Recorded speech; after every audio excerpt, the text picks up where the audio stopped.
was locked up by the British because he was from Austria. Okay. He escaped the Nazis and he was locked up because he was from Austria. So they put him into something called an in camp. Yeah. It wasn't as bad as a concentration camp. It was pretty bad. And in that camp, he met with Sadananda, who was Bhaktisiddhanta's highest was only German disciple. Yeah. So there he was getting the sauce. Okay. He was turned from a Mayavadi into a Vaishnava by the preaching of Sadananda. And he wrote this all down in a very beautiful book called The Unknown India. Okay. Then they came back, and when he came back after the Second World War, he moved to Sweden. Then Sadananda also came back from India, and he was in Germany and Sweden, more in Sweden. He also went to Sweden.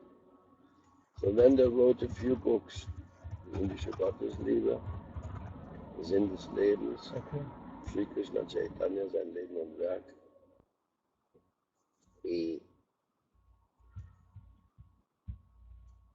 Glorious books. And one more. I forget now the title. But are these books still available? Yes. Not in the market. Dein alter Gottbruder, der Krishna Das aus Wien, der dann zum berühmten Muni Maharaj geworden ist, der hat eins davon aufgelegt. Okay. Ich glaube in die Heiligen Schriften der Inder. Alter Eidlitz hat fantastisch geschrieben. Vor allen Dingen, der hat viele Sachen miteinander direkt aus dem Bengali übersetzt.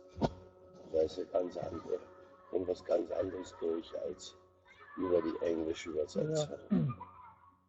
So he spoke Bengali. Sadananda war ein Sprachgenie. Okay. And these books and articles, they are in German or English? German. Okay. I translated some to Spanish. Okay. Bulgarian. Bulgarian? Yes. Okay. They're in Swedish as well, not in the market. Okay.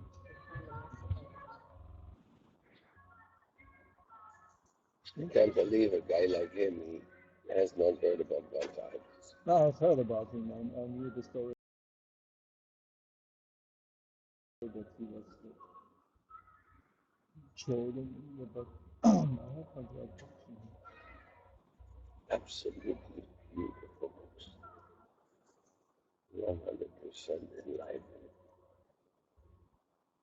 But so, Muri Maharaj, he has one. Probably he has also Published one. published In one. PDF, you can get all of them from our website. Okay. Even Yeah. in German. Yeah, Okay, then I can just load it down to my tablet. absolutely. Yeah. Do you know that they are translating Ramayana in Berlin into German? Who's doing that?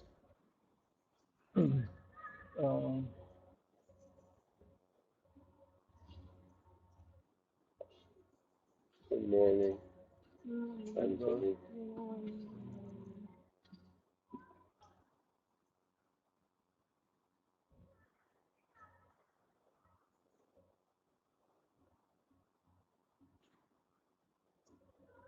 Yes, he's also one of my godbrothers, but I forgot his name.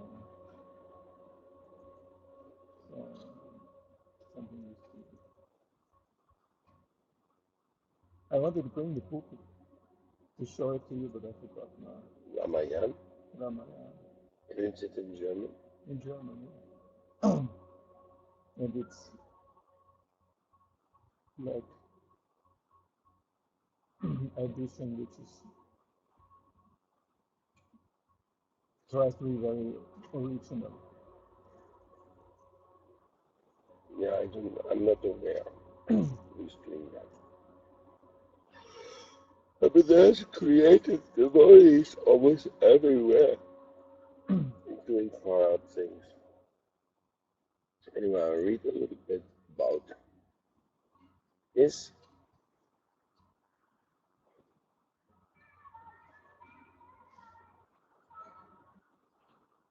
Five mudras, Pancha Mudra, refers to the 5 marks of initiated Vaishnavas, just as the singing of unorthodox Bengali Vaishnavas was induced by cold rather than true devotion. So Chabilal's asking for 5 mudras was asking for money rather than for a Vaishnava initiation. The daily routines of the pilgrims at all the 4 dhams in Uttarakhand are almost identical. All of them get up at 6 in the morning and having completed their baths and so on, set out within half an hour with their bundles tied at their back or on the back of their porters. After 7, one can find no pilgrim in any chatti or dharmshala except for bedridden patients. After starting out, the pilgrims break up into separate groups while on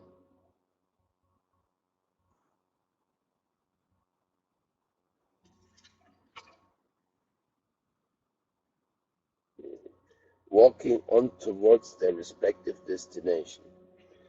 After only 1 walk, the pilgrims began sweating and breathing heavily, even in this cold region. They walk 5 or 10 minutes, sit down on a rock to catch their breath, and then again resume their journey. In order to refresh themselves, they drink water wherever they find a stream. They reach the next chatti by 10 to 12 o'clock.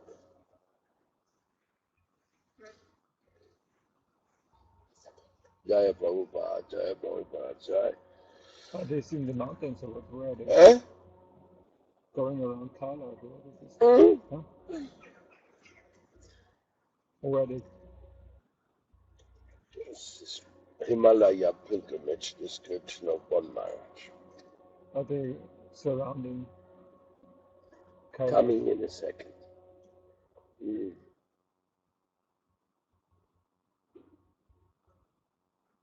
After selecting their accommodation, they procure food provisions, earthen cooking utensils, and other necessary things from the shops and become busy cooking. As weak they are for hunger, then they immediately take their meals and take rest. Those who buy food provisions need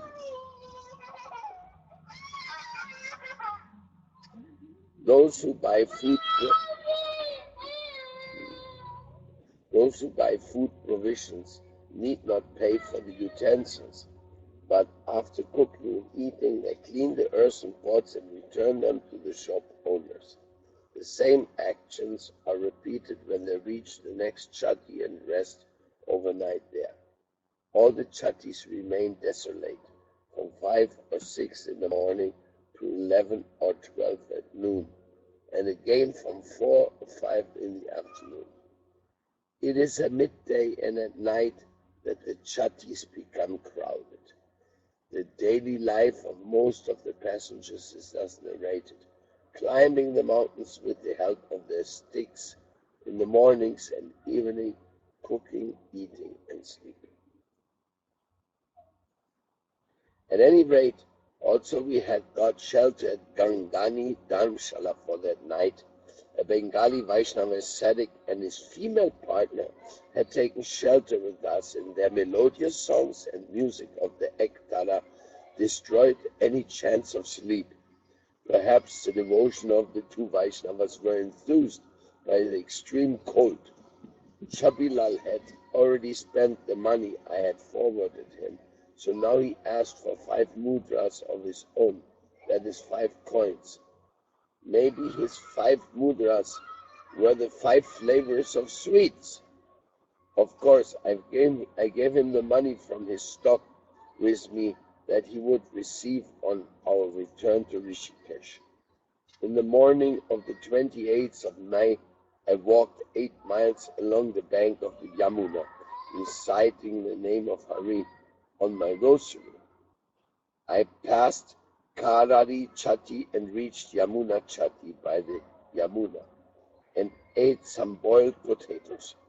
In the dense and desolate forest between Karari and Yamuna Chatti, all of a sudden a man appeared and gave me half a shear of milk to drink. How can one understand something like this? If there was a logic behind this, at least I could not guess it. This day, when I set out from Yamuna Chatti, fingering my rosary, Jogen Babu and Mani Mohan tried to keep pace with me. At the time, they led all our deep sighs and repeatedly drank water. To walk 9 miles up and down was the strangest journey for all of us. We covered 8 miles in the morning, and when Bolanath heard that another 9 miles would have to be traversed in the evening, he became quite frustrated. Bolanath was not an expert walker. He would walk as if slowly rolling. Again and again he said that if he had known that the way would be this strenuous, he would have gone only to Kedar and Padri. Surely he would not have come by this dangerous way. But there was no way out now. He had to move on, and he began walking very slowly. Understanding Bolanath's condition, I signaled to Chabilal to accompany him slowly. Chabilal was intelligent enough to understand what I meant. He said, "Don't worry, Maharaj, I will accompany him. You just go ahead." He encouraged Bolanath, "I shall accompany you with amount of luggage, but you are free from all this trouble, having nothing to carry. You can easily walk on." With this encouragement, Bolanath regained his mental strength. The path was slippery. Due to a landslide, the passable way has been completely destroyed in one place. Far below was the flow of the Yamuna. I crossed that portion very carefully by catching hold of the root of a large tree. Mani Mohan helped Jogen Babu to cross this dangerous part of the way. With great pains we traversed 9 miles of ups and downs of this slippery path and reached Hanuman Chatti a little before dusk. Offering our obeisances to Sri Rangaji, we took shelter in a room at the first floor of Dharamshala. There is a lake just nearby. It is said that Hanumanji extinguished his burning tail in the water of this very lake. Just at the foot of Sri Dharamshala flows the turbulent Yamuna. Since the snow Himalayas are very near and also appears to rain, we suffer a great deal from the cold.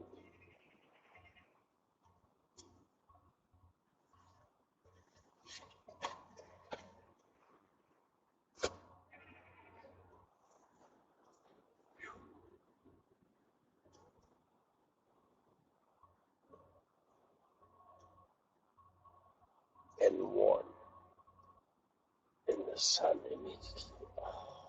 We move little to the shadow. We move little bit to the shadow. We can move little bit from the tree.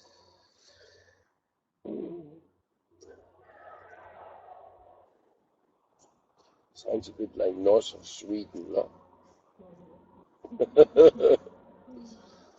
North of Sweden.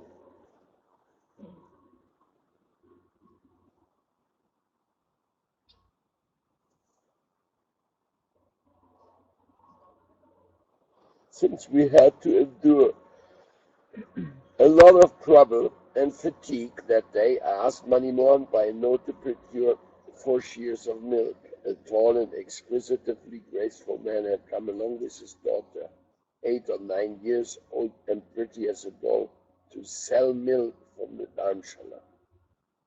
He had enough of milk for everyone. Jogan Babu took the initiative and bought a brass vessel to boil the milk. But as soon as the milk was heated, it curdled.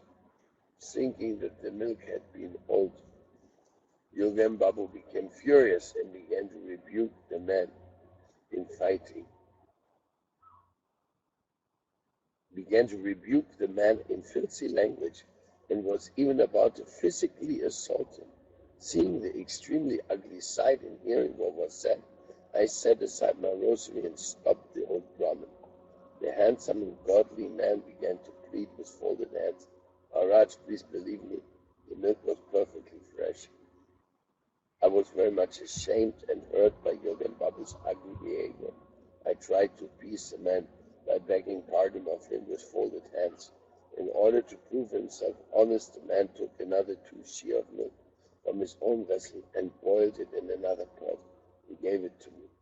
I gave him 3 rupees, the cost of 6 shear of milk, and expressed my gratitude to him from the core of my heart. Thus the man could understand my feelings. By that time the clock had struck 10 o'clock. Bholanath and Chabilal had not yet arrived. The night was dark and it was drizzling, so I became anxious. Yet another half hour passed. Manmohan and I returned half a mile along the path with a lantern, and then finally saw them. Chabilal explained that he had walked slowly together with Bholanath as I told him, and that was the only reason for their being late. We went to the Dharmshala and they were given hot milk and cheese to eat and finally expressed their satisfaction. After we went to bed, the rainwater began to ooze through the ceiling and started dropping into our room. We collected our beddings into a corner of the room. We did not get much sleep that night.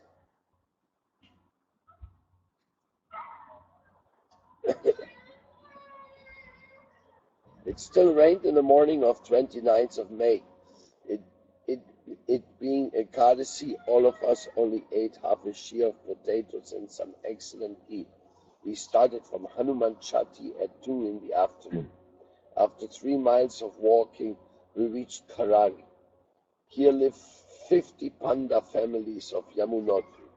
Reaching the village, we offered our obeisances to the deity in the village temple and then passed through a cornfield on the outskirts of the village. Reaching the banks of the Yamuna, we sprinkled some of the holy waters on us, crossed over a wooden bridge and reached the Janaki Bal Dharmshala right at the snow-covered foothills. We settled to stay the night there. In Rishikesh, we had arranged for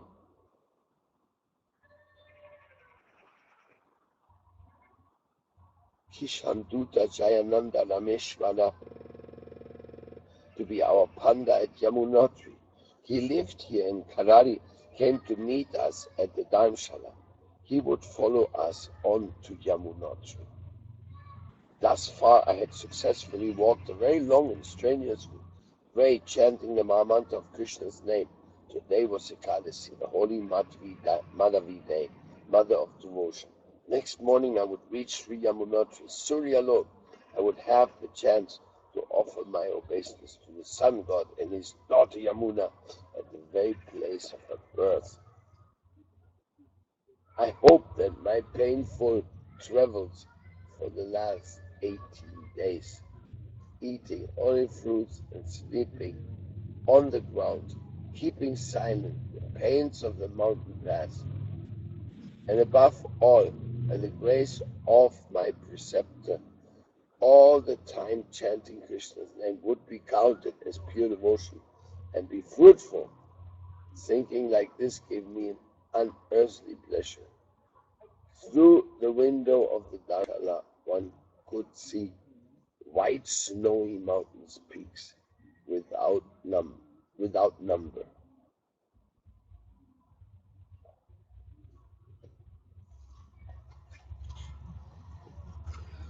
I've never been to Yamunotri, so we're getting a verbal description of how it looks like and what is such a pilgrimage. In the evening, I did not wish to break my fast by taking anything to eat. Mani Mohan, Bolanat and Chabilal remained content with potatoes and ghee. Jogan Babu was annoyed with us and went to the nearby village. Returning, he said, I drank thickened milk. I passed my night in many happy dreams. Today, on Monday, the 30th of May, 1943. 43. In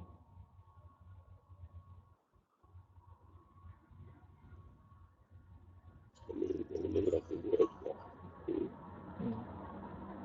They were walking in a manner, I guess. The whole world was bombing each other. We would reach Suryalok. It was Dwadashi, the 12th lunar day. Beginning in the last part of the night, my whole body was filled with happiness. Last night, Panditji had told me that the remaining way was only 4 miles, but that it ascended directly across the peak Bhairavgati. That is why many people fail to reach the top on feet, as the extreme cold makes it very difficult to remain there overnight. Many pilgrims come down in a kandi just after touching the water of Yamuna. No pilgrims or pandas remain there at night. This morning, many kandiwalas had assembled in front of the Dharmshala. I decided to walk up on foot. My associates were also for it, except for Chabilal, who decided to remain at the base with our luggage. However, when I informed them in writing that I would like to stay overnight at the peak, all of them wished to accompany me. They were full of enthusiasm, even Bholenath. It was decided that Chabilal would have to go up with us, taking our beddings with him. Before sunrise, without waiting for anybody else, we set out singing the holy name to ascend the snow-covered region at the peak and thus to enter Suryalok. No other pilgrim had come out in the biting cold. They waited for the sun to rise. We ascended 1 mile in an hour, and our breathing became labored. When I had ascended another 1.5 miles, my throat was so choked up that it was difficult for me even to utter the name of Hari. I thought to myself, someday or other death is inevitable, but let me never stop reciting the holy name, Hare Krishna. With a great struggle, I continued chanting the Sri Krishna's name. After some time, we reached Bhairavgati. We offered our obeisances since Bhairavnath Shiva and somehow managed to reach the peak at 11,000 feet.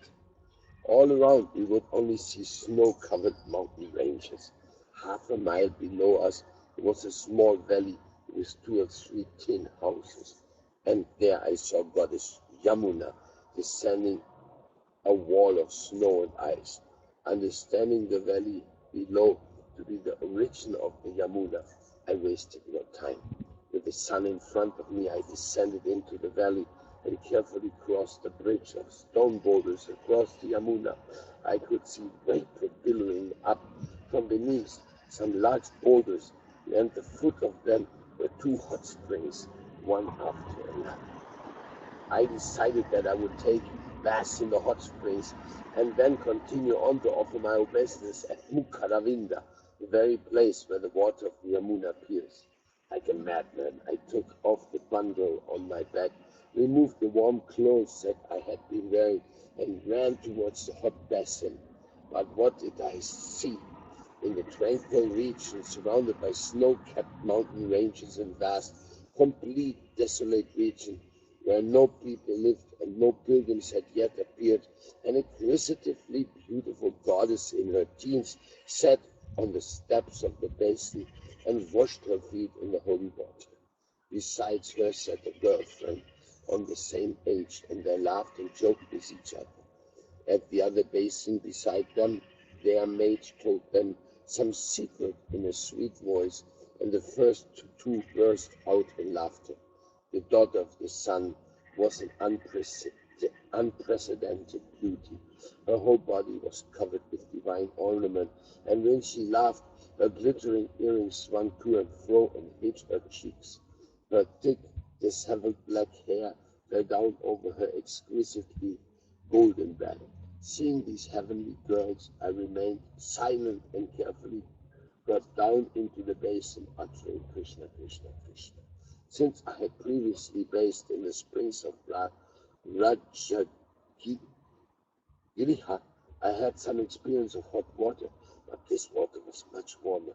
Without hesitating or wasting any time, I got down into the water and took a dip, keeping the mountain's daughters at my back. Standing in the neck-deep water, my eyes closed, I folded my hands and said, "O Yamuna, I'm indeed a wretched and lowly man. Despite this, by some great fortune, I've been able to come to the holy place of your origin to Suryalok. O daughter of the sun, please give me devotion to Lord Krishna. O darling of Krishna, let the water that has bathed your feet instill appreciation for the pastimes of Sri Radha and Govinda in me. O Kalindi Nandini Yamuna, in your blackish waters, the divine couple of Vrindavan enjoy their water pastimes. Now that I have come to the place of your appearance, let your causeless mercy flow over me and drown me in their sweetness. O Banu Nandini, I have taken shelter at your feet. I pray, please do not neglect me, but kindly give me your blessings. Saying this, I lifted my hands to offer obeisance and looked up. The divine maiden was now standing at the Mukharavinda. Giggling, she extended her hands and towards me in the sign of blessings. My life was blessed. In a haste, wearing nothing but wet robes, I ran with bated breath up to the elevated place, but found it empty and desolate. I could see neither the daughter of the sun nor her companion. I looked around me and cried, "Goddess, goddess, O Yamuna, alas, alas, you showed yourself, but where are you now? Yamuna, show yourself. I fail to recognize you." But what human being could follow the gods? No one was there. Only the endless mass of snow and the melodious trickle from the flow of the merciful Yamuna. My mind was filled simultaneously with joy, sorrow, hope, and despair. Regaining bodily consciousness, I returned down and changed into dry clothes. It then went back to Mukharavinda and Suryakund and offered my prostrated obeisances. Entering the small temple nearby, I prayed to the image of Yamuna with a shivering body and a bewildered mind. I then sat in the warmth of the sun and looked at the endless mass of snow all around. I took up my tulasi beads and began to silently recite the Mahamantra of Sri Krishna's holy name. 1 hour later, pilgrims gradually started to enter the valley, and the silence of the place was broken. And about half an hour, Panditji arrived along with my 3 companions. Keeping our things in a room dharmshala, we followed Rajupatjaji around. He showed us the hot basins and says, "In this basin with nicely fashioned steps, Goddess Yamuna takes her bath. The basin over there is for her maidservants. The custom is that pilgrims of high birth take bath in the first basin, while others take bath in the second." Thereafter, going to Mukharavinda, he said in Hindi, "Here you can see where Goddess Yamuna originates and how she offers arghya, water offerings to her father. From beneath a stone, hot water comes up through a small hole, and the water that runs down from there forms Suryakunda. Besides it, there is another small hot basin, bathing in the basis. Kapila Rishi is secretly worshipping Yamuna, the sister of Yamaraj. Sri Yamuna serves Sri Nandanandana in 3 forms, 2 in Vrajagam and 1 in Dwaraka. A demon by the name Narakasura was born